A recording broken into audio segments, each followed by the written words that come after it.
because you've joined my group.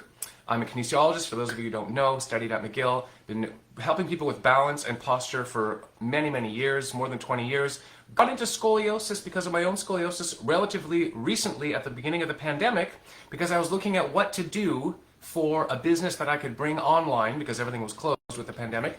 I got a coach, and the coach said, what was the biggest problem that you yourself had to deal with physically, right? Because I'm a kinesiologist, so we work with people on football teams to help them be faster, stronger, bigger, whatever.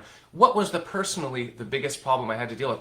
I thought about it for a while, and I said, scoliosis was actually my biggest hurdle to overcome. And so we began to talk about my journey, and many of you know about my journey. On my website, I describe my journey and what I've come to. And so I decided to put together everything I know and help people with scoliosis using what I learned many years ago and also what is available now that's amazing, what people are doing right now that's amazing for scoliosis to avoid surgery. Now guys, you're in this group.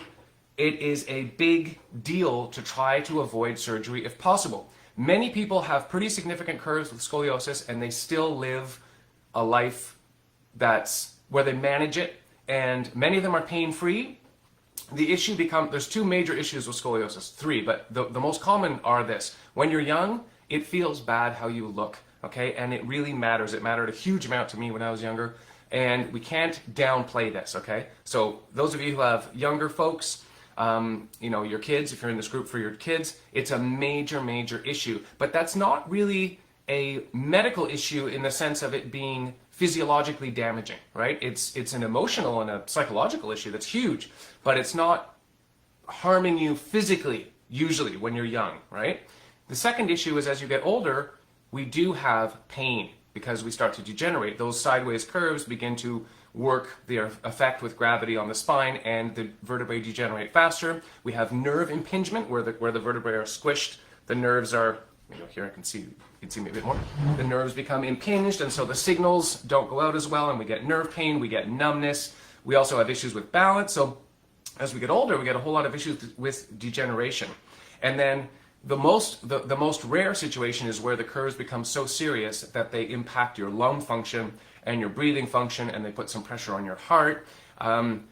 It's very, very, very rare, actually, thankfully, to actually get to the place physiologically where you're experiencing that. It happens. There are some people in this group for whom that's an issue, okay? But mostly, we're dealing with symptoms, and we're looking at how to work with scoliosis. So the big focus for today is going to be Dr. Lauren Fishman, who I attended a training with, and the reason I'm so interested in what Dr. Lauren Fishman's been doing, and I want to know, how many of you have heard of Dr. Lauren Fishman? Comment below. This is a very interesting subject for a number of reasons. And one of them is that the side plank variation that he's been doing is a little bit different from the Schroth techniques approach. Okay, and that is because of his conceptualization of the muscular activity of the spine and how it's involved in holding our posture erect. Okay, so I want to know, if you want to know more about that, let me know, because I love talking about that, and we have studies that we can go over. He's done some very interesting studies where he's been getting the best results for Cobb angle reduction of anyone, okay, of any conservative therapy. The results he's been doing, the studies he's been doing, are amazing. And what's interesting is this gentleman used to actually perform scoliosis surgery. Okay, so he's a physician. He's also a yogi. He's been doing yoga for like 50 years. He does, and he loves it. It's a huge part of his life. And so this stuff is working. Okay, the poses are working. So let me just put my phone on silent so I don't hear any more dings. And those of you who responded to my message a couple weeks ago saying, hey, we're gonna look at your curve. Tell me about your curves if you want to. Share it with the group if you want to. I'm gonna take down the notes of your curves, and then we're gonna look at how to improve your back and what side to do the curve on for the beginning. So those of you who did that, this morning I posted a document with your names, with what you posted, and then what side curve you should start with for side plank number 1. So today our big focus for scoliosis specific exercise is going to be side plank number 1 and very basic variations. Now, when I say side plank number 1, what that means is that if you have a lumbar curve, Whether you have a thoracic curve or not, whether the thoracic curve is bigger or not, whether that's the primary curve or not, you're still going to start with a lumbar focus. We're going to start at the lower back, and we're going to build strength around the lower back, the core, and the back here, and we're going to move our way up into the thoracic area. Okay, so today that's what we're going to be focusing on, and I'm going to show you a bunch of different plank variations. Let me take a breath, have a sip of coffee. Where are you guys watching from? Let me know. Drop a little hello. If you're watching, drop a little replay. If you're watching down below, just write replay. Kind of fun. Of course, most of you will see this on the replay. That's normal. Let me take a look at my metrics here. Okay. So, are you guys ready to work a little bit? We're going to do a very gentle warm-up.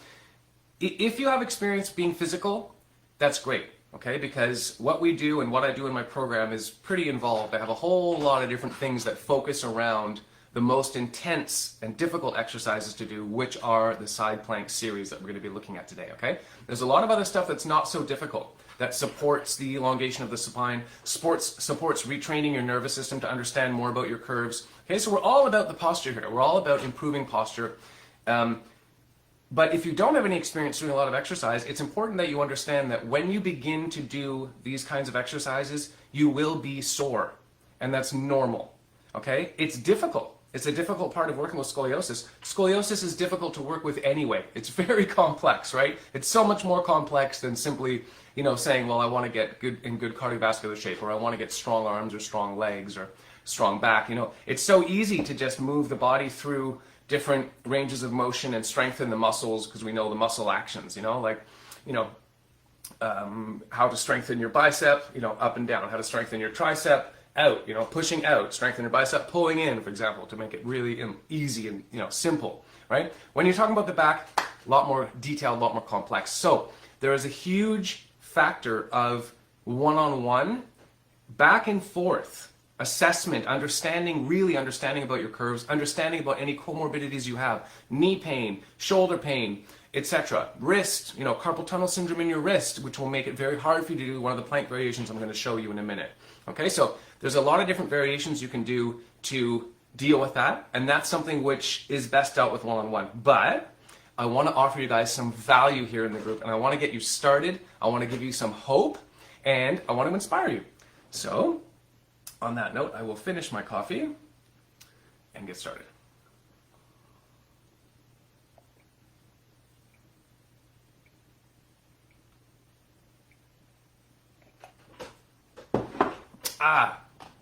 Anyone online? Let's take a quick look. All right. So take a look at the picture. If you're here, I tagged you guys this morning. There's 10 or 11 of you who gave me your information. I tagged you in the post. Message me below or message me personally if you want to talk more. A couple of you didn't give me enough information for me to recommend which side for you to start the plank on. Okay? That being said, you can try the variations we're going to do this morning. You can try them a little bit on both sides. It's not going to break your back, to do it on the other side, and a little bit to get some familiarity, but you are going to want to know about your curve profile if you don't know yet which way your curve goes. You're going to want to know that. You're going to want to find that out. A simple way to do that is to do the Adams forward bend test. Ask me for more information if you want. You can look it up online. You can have a family member look at it for you, and they'll be able to see which way your spine curves pretty easily, and we can discuss that, okay? Or you can message me about that. So, and of course, you guys know that I have a in-depth 4-month program where we work together twice a week online, and we do a whole bunch of other different things to really get you forward and get you advancing to work with your scoliosis, okay, to get improvement, to get some relief. So this side plank variation has been getting the best results of anything else, and I just want to take a quick look at something that I had here. Okay, here we go. Just reviewing some of Dr. Fishman's studies for some information there. Okay, so let's do a little warm-up. It's going to be a very, very simple, gentle warm-up because we don't have to warm up our cardiovascular system when we're working with a scoliosis. Okay, so it's a little bit easier than other warm-ups. Here we go. What we do want to do with our warm-up is, once again, we're using everything that we do in the Scoliosis Relief program, in my work, is to focus in on the spine. Okay, so we have 2 arms, 2 legs, and we're going to use them to focus in on the spine. We're going to use them to recalibrate, coordinate, and deal with the asymmetry in the spine. Okay, these are our helpers, our arms and our legs. Okay, usually when we think of exercise, we think, well, I'm going to work with my arms and my legs, and my torso comes along for the ride. Here it's the opposite. The arms and the legs are going to work for the torso. Okay, for the spine. So we'll start off standing, feet about shoulder width apart. Now I'm going to show you a little technique here that is really subtle and really important for working with the spine with standing postural yoga, and it will impact this warm-up we're going to do. When your feet are about shoulder width apart, bend your knees a tiny bit. Now look what happens when you bend your knees. What happens? Something happens. Okay? I'm joking, but what I mean is your upper body has to deal with the bend in the knees. Now, it can deal with it 3 ways. It can keep you upright, right? It can keep you relatively upright, but the natural curves of your back, lumbar curve and cervical curve, and then in your thoracic area it goes back a bit, so you have that natural curve of the spine. Those normal curves lessen a little. Now, we never want to take them completely out because they're there for a purpose. Okay, the anatomy of the spine is such that we should have some lumbar curve, for example. Okay, but we're going to lessen it a little bit. So that's the first thing that can happen. Knees bend, spinal curve gets lessened a little bit. You can tuck your chin in. Great. You've just accomplished elongation. Okay, with that slight bend in the knees, and you experiment with how much to do. And chest up and chin in, and lo and behold, you have now introduced elongation forces pulling down and pulling up. Let me know if that makes sense, and when you try it, let me know if you feel it or not, okay, in the comments. Okay, so that's the first thing you can do. The second thing you can do is you can tilt a little bit forward. Okay, so these things, sometimes these will happen without you really realizing it. So the knees bend and you tilt forward. That's safe. Okay, and you can actually do this as a practice once again to focus in on your back. Okay, so knees bent, hips back. Okay, so I even have a joke where I say, if in doubt, stick your butt out. Okay, so stick that butt out. Keep the spine neutral, meaning don't round your back. Watch this. You don't want to do this. Okay, you don't want to fold forward. Folding forward is great for stretching and other things, but it's not great for exercising the back. The back likes its neutral spine, and so, for example, if you were to pick up a box, remember all those campaigns that we had from the government telling us how to pick up nicely? Use your legs, not your back. So how do you use your legs? You keep your back straight, you stick your butt out, you pick up your box and your legs, and hopefully your butt, your glutes are working too. Okay, so you don't want to pick up a box like this, for example, okay, because that puts way too much pressure on the parts of the vertebrae. So that's some of our basic theory. Your back can lean forward, it works. That transfers force to the effort to the back. And when you have effort to the back, you're strengthening your back. Those elongation forces are helping you to straighten, settle, subtle, okay? Not fast, okay? But the forces are incontrovertible, okay? So just to tease you guys, just to joke around. The forces do what the forces do, right? Once you introduce those forces, they're elongating. They're not imaginary, they're real, and they have an effect, okay? So, and the last thing you could do when you bend those knees is you could lean backwards. Now, do you think that's a good balance strategy? Let me know in the comments below. Do you think that that would be a good balance strategy? To bend the knees and kind of tilt back? And a lot of people do this. Okay, the shoulders start to go back past the hips. Okay, so when you see this, do you feel like you're strengthening your back? Well, I got my abs going now. Okay, now ab strength is important, but that's not what we're trying to work on right here. So the answer is no. Okay, you need to be upright or tilted slightly forward. Think of any sport you've ever seen: basketball, racing, skiing, you name it. We're forward. Okay, someone walking on ice, right? Forward. The human body does this, and this is a balanced strategy that we don't even have to think about. Okay, because we can manage that. Backwards, never. Okay, so knees slightly bent. Long explanation for you guys. Hopefully you found that a little bit useful. And now we're going to just start turning our head gently from one side to the other. So in my program, I coordinate this with breathing. We're not going to try to spend that much. We're not going to try to go into that much detail for this morning. So simply, slight bend in the knees, slight elongation in the spine, and here's a litmus test for you. If you're elongating your spine the way I described earlier, and I know that I just went through a lot of information, and I don't expect it all to just be that easy to put together here. Okay, but if you're trying this and you watch this again later, or you try this again later, if you're effectively elongating your spine with the bend in your knees, when you turn your head, you will feel it in your middle back. You will feel some activity in the musculature of your middle back. So that's a litmus test that you're elongating well. Okay, and we're going to go to some little half circles here, half circles forward. Just get a little stretch in the upper back, trapezius muscle up here as you come to each side. Okay, and now I want to keep that rotating going on that elongated spine. So we're going to go to the shoulders, and now we're going to be turning our shoulders from side to side. So here again, you're going to feel this in your middle back, obviously, because we've got the shoulders going now too, but you're also going to feel it more on one side than the other, depending on the features of your scoliosis curve or curves. Okay, so you're getting into the back, guys.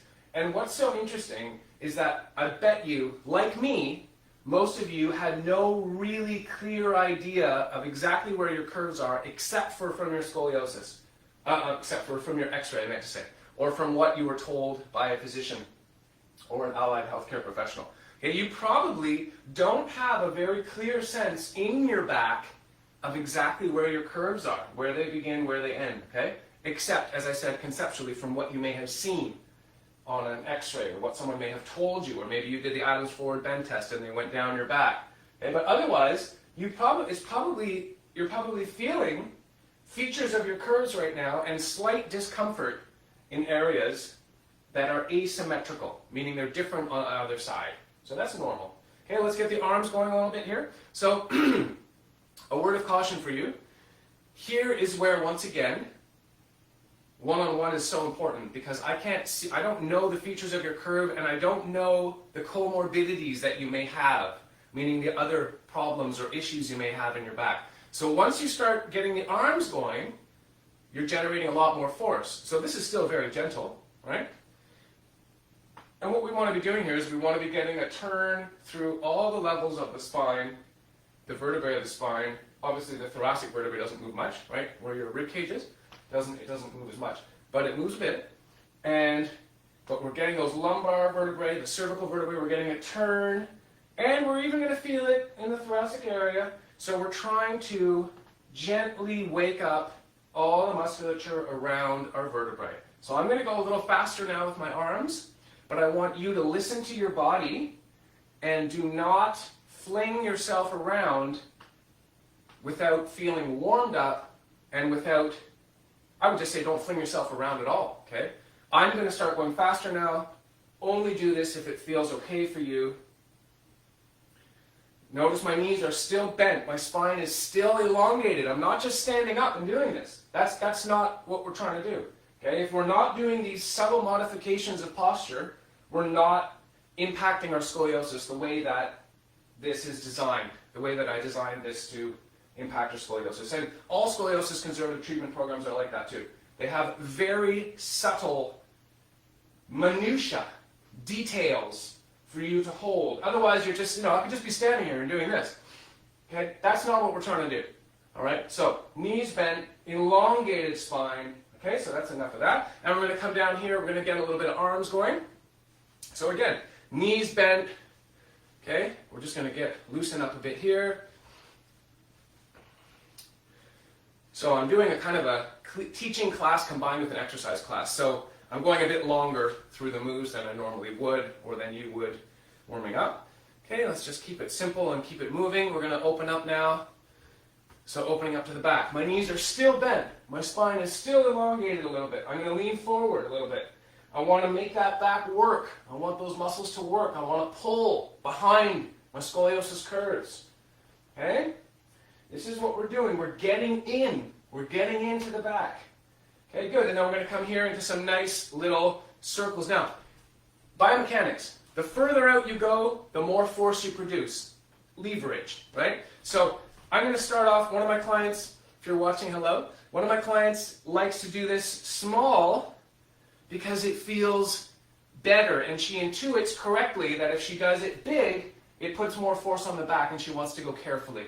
So that's one of the things that comes from working together and from you all listening to your body and listening to your intuitions and communicating, right? Communicating with me or communicating with whoever you're getting help from. Let's go the other way now. So notice, if in doubt, stick your butt out. I got my butt out here. Okay, I'm not folding. Okay, my back is straight and then my butt goes out. So I keep a straightened spine, a neutral spine we call it, with that little bit of a lumbar curve, and then we go around here. Now I'm going to make it a little bigger. And so that means I'm generating more force. I'm sticking my butt out and bending my knees. I'm asking my back to do some more work. Let's switch directions here. So if you're following along, okay, whether you're live now or whether you're watching replay, if you're following along, chances are, if you're not used to doing stuff like this, your back is going to feel like a can of worms, meaning you're going to be feeling a whole lot of different sensations in your back that are a little weird, a little unusual, and that are a little disconcerting, okay? A little bit nerve-wracking, maybe, okay? So first of all, if you feel any sharp pain, always stop what you're doing. You should never be feeling sharp pain, okay?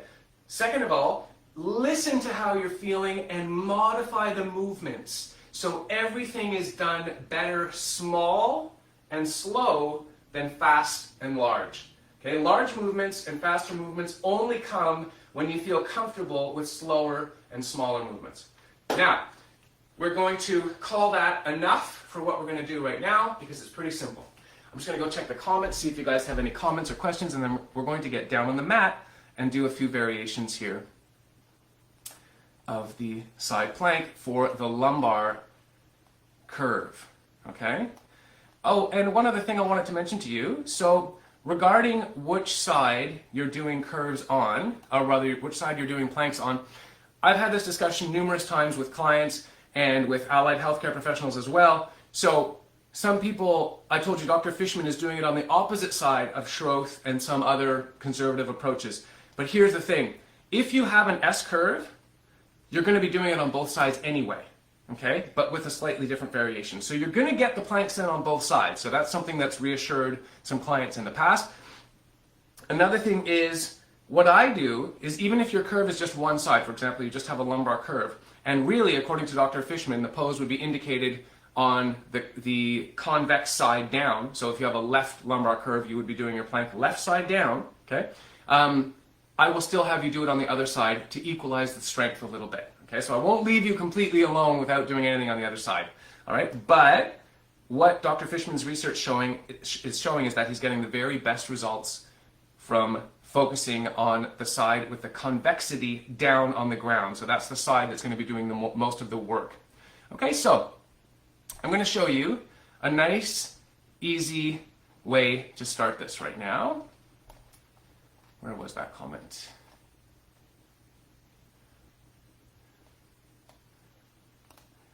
All right. Morning or evening, depending where you're watching from. All right. So far it's been a lot of information. I try to make these about half an hour, but it's already been almost 24 minutes, and we haven't gotten into the side plank. We've done a warm-up with a lot of talk. I hope that it's informative for you guys, but I really want to bring you into the exercise. So here we go. Let's get down on the mat, and let's take a look at what we want to do here. So, let's say you have a right thoracic curve, left lumbar. Okay, so it may appear the opposite in, actually I know it appears the opposite in the screen. My camera has reversed things, okay? So, but this is my right hand and this is my left hand. Don't worry too much about being able to understand that in terms of seeing me right now. Just listen to this. We're going to do the lumbar curve left side down. So I'm going to go on my left side and we're going to look at how we're going to do this, how we're going to set this up. So what you want to do is you want to get your plank, you want to be in as straight a line as possible from your ankles to the top of your head. That being said, you might have to have your knees bent, okay? Because you might not be strong enough, or you might have, for a number of reasons, you might have pain in your in various parts of your body, in your knees. When you come up, when you try to come up like this, that might be a little bit too much for you, okay? So, but we're trying to get pretty much a straight line. So let's start with our knees bent, and we'll think about straight from our ankles to our butt, and then our butt up to our shoulder and our neck. We're going to start on the forearm here, And the first variation I want you to try is what I call hip ups. So simply make sure that your shoulder is over your elbow. Roll this shoulder back. Okay, and we're going to turn the chest up to the ceiling a little bit. We're going to lift the ribs up a little bit. And then we're we're going to come up and lift up the hips. Okay, so let's do a few of these. The first thing you might notice is that your shoulder starts to feel tired. Okay, because this is a big workout for the shoulder as well, and the upper back as well, the traps, the lats. Okay, so all the paraspinal musculature is going to be working here. But mostly you're going to feel it, or not mostly, you'll probably feel it mostly in the shoulder at first, but you'll feel it in terms of your back down here underneath this side, the side that's on the ground. Okay, is going to have to do a lot of work there, and that's what we want. Okay, so my left side is down, so if you have a left lumbar curve, which most of you do, if you have lumbar curves, this is what you're going to start with. Okay, so hip ups. Okay, now if you can do 10 of those and you feel great, we're going to try to make it a little more hard. We're going to come and put our feet out here. I'm going to put one foot in front of the other. Okay, for now I'm going to put my bottom foot in front of my top foot, and I'm going to come up like this and straighten my legs. So the force now is tripled or quadrupled, right? It's so much harder to do it like this, okay? Again, shoulder's going to get tired, okay? So I'm just going to show you these variations, and I want you to try them out, okay? Coming up here. If your knees hurt when you do this, then you're going to come back here, okay? Now, next one we're going to do is, let's say you have some balance issues, and you're trying to come up into the plank, and as soon as you come up, you kind of collapse back down. All right, let's take some yoga blocks or something similar and put them down. And we're going to put one hand right on here. So I'm going to go with my feet out here. I'm going to put my bottom foot in front. Okay, so that bottom foot in front is going to help me to rotate the top side up to the ceiling. And then I can balance here. I can put my arm on here, and that will help me to hold this. Okay, so until the balance improves. Okay, so that's another variation. Okay, so if you can do that, once you've moved your way through those, then I'm going to ask you to try to put your feet one on top of the other. Okay, so this becomes even more difficult. So one on top of the other. Okay, now some of you will get really sore in your thigh here. You'll feel it really tiring on your thigh on one side. That's normal. Okay, it's okay. It's actually really good for you. As long as you're not feeling any sharp pain in your knees when you do this, okay? So after that, I'm going to see if you can come up on your hand. So this variation here on the forearm is to get you started, but really what we want to be getting to and what you want to be getting to is doing it on your hand. So I'm going to put my hand down here, fingers facing up to the wall over there. I'm going to roll my shoulder back again. I'm going to place myself over my hand. Okay, so my shoulder over my hand. And then I'm going to start bottom leg forward, top leg back, and I'm going to come right up here into this variation, okay? And then you're going to hold that as long as you can, okay? A minute, you want to get up to a minute, even 2 minutes after a month or two. Okay? You want to hold it as long as you can for at least 4 times a week, if not every day. So this is a big deal, okay? This is going to tire you out. This is going to give you sore shoulders. It's going to give you you're going to feel the soreness in the musculature around your back. Okay, so again, this is why it's so useful to have a coach to talk to one-on-one so we can work through any of that's happening and we can avoid any worrisome issues that might arise. Okay, but normally and typically you will be sore, but you will be okay. All right, so now again, I don't know your particular situation unless you and I are talking or you're a client of mine, so take what I say with a grain of salt. This is a general presentation of these exercises, and again, I said I want to give you guys hope. I want you to start. You've got to start somewhere. You've got to start strengthening yourself, okay? So, coming up here, and then finally, so I've just got my hand here. Finally, if you can, you're going to put the top foot on top, okay? And then you're going to bring the other arm up in the classic Iyengar side plank pose, but with the ribs lifted a little bit. Okay, so we're turning, and then we're even going to look up at our thumb there. We're going to gaze softly, quote unquote, at our thumb. Okay, shoulder rolled back. You do not want the shoulder going like this. Okay, so this might be a technique that you do involuntarily, instinctively, to take pressure off and to make it easier. So sometimes people will roll like this, okay? Now, you might find you're doing this already because you're just not strong enough yet, and that's okay. Okay, so what you want to do is you want to roll it back, chest up. Okay, so that's the final modification of the side plank for the lumbar vertebrae, the number one side plank that you guys need to get started doing. Okay? So, try it out. Ask your questions in the comments. Let's have some fun. And even show us some pictures of you doing it. And if you put a picture or a short video of you doing it, I will give you feedback in the comments in the group. All right? So if you guys want to have some more fun with this, like I said before, there was 10 or 11 of you who gave me information about your curve profiles. I've told you what side you should start the side plank on. Let's have a conversation. Let's have some fun. Let's keep this going. Now, going forward, and in the little blurb for this event, I said that we also have side shift, side bend, bird dog. There's a number of different exercises that we're going to start looking at in the coming weeks for fun, doing just like this.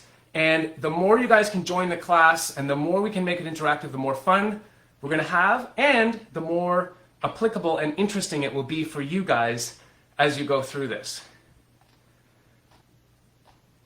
All right, so keep that in mind. I hope this was fun. Again, you need to have hope and you need to begin. Okay, once you begin, we just keep going forward. A journey of 1,000 miles begins with a single step, right? The longer you wait to begin taking care of your back, the harder it will be for you to be able to improve your posture and improve your colb angle. Okay, so if you have not had surgery, a colb angle improvement is possible at any age. Believe it or not, it is absolutely shown with research that it is possible. And of course, it's not as easy as when you're young, right? The younger you are, the faster you can change your body. But the body's remarkably changeable, and we're still learning things about the human body that we didn't even know 20 years ago, my friends, right? For example, plasticity of the brain, what we call brain plasticity, and meaning that you actually can teach an old dog new tricks, okay? It's harder, but the brain can change, and it will actually change the synapses. You will actually make physical neural connections and pathways in your brain to make new habits and teach new skills. And similarly, we can leave behind old habits, but it's very hard. Okay, it's hard to make new habits, it's hard to leave behind old habits, but it's possible. So I hope this was inspiring. Sending love to you guys. Have a wonderful day. I'm off to continue taking care of people, and I wish you guys all the best, and we'll talk soon. Bye for now.